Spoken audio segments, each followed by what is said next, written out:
오늘 저희가 장애인 정책과 관련해서 탈시설에 대한 이야기를 쭉 해보고 있는데요.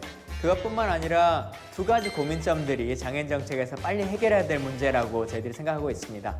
첫 번째 주제는 부양 의무제라고 하는 것이고요. 두 번째 주제는 장애 등급제입니다. 부양 의무제의 가장 큰 문제점을 생각해 보자면 부양 의무라고 하는 것을 누가 지고 있느냐라고 하는 문제인 것이죠. 부양 의무제는 현행 법률상 그 의무를 가족에게 지우고 있습니다. 그러니까 기초생활수급자라고 하는 그 수급자라고 하는 분들이 있는데 그분들 당사자는 국가로부터 어떤 지원을 받아야 함에도 불구하고 부양해야 되는 의무를 지고 있다라고 하는 것이 가족이기 때문에 가족이 기초생활수급자보다 조금 더 많은 재산을 가지고 있거나 아니면 월급이 있거나 이런 경우에는 그 수급자에게 직접적으로 국가가 지원하지 못하게 되는 이런 일이 발생하는 것이거든요. 그래서 그 당사자, 수급자 당사자가 받아야 될 혜택이 있다라고 하면 의무자가 의무자인 가족들의 상황과는 별도로 국가는 직접적인 지원을 해야 된다라고 하는 측면으로 바라보시면 될 것 같습니다. 두 번째 단어는요, 장애 등급제라고 하는 것입니다.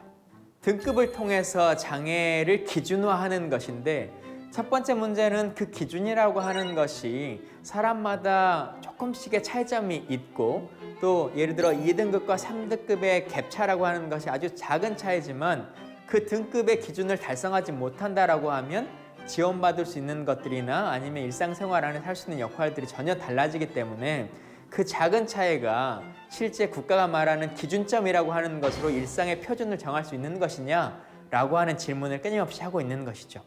그래서 이제는 국가가 그런 작은 등급을 매겨서 사람들을 차별하거나 차등하지 말고 모든 장애인에게 동일한 대우를 해주고 그 사람들 모두가 대한민국의 일원으로서 일상생활이 가능하도록 하자라고 하는 주장이 장애 등급제 폐지라고 보시면 될 것 같습니다. 사실 앞서 말씀드린 두 가지 문제, 부양 의무제나 장애 등급제라고 하는 것이 갑자기 발생한 문제가 아니고 지속적으로 오랫동안 많은 장애인분들과 장애인 단체가 요구해 왔었던 것입니다. 광화문에서도 지난 5년간 하루도 빠지지 않고 두 가지 문제와 관련해서 집회가 있었고 또 사람들의 요구가 있어 왔었는데요. 최근에 그분들의 집회가 이제 막을 내렸습니다. 보건복지부 장관이 그 문제에 있어서 직접적으로 국가가 해야 될 역할들을 다 하겠다라고 하는 약속을 했다라고 하는 것 때문에 일단 집회는 종료가 됐는데요. 집회가 종료가 됐다고 해서 완벽하게 제도가 완성되거나 끝난 것은 아니겠죠.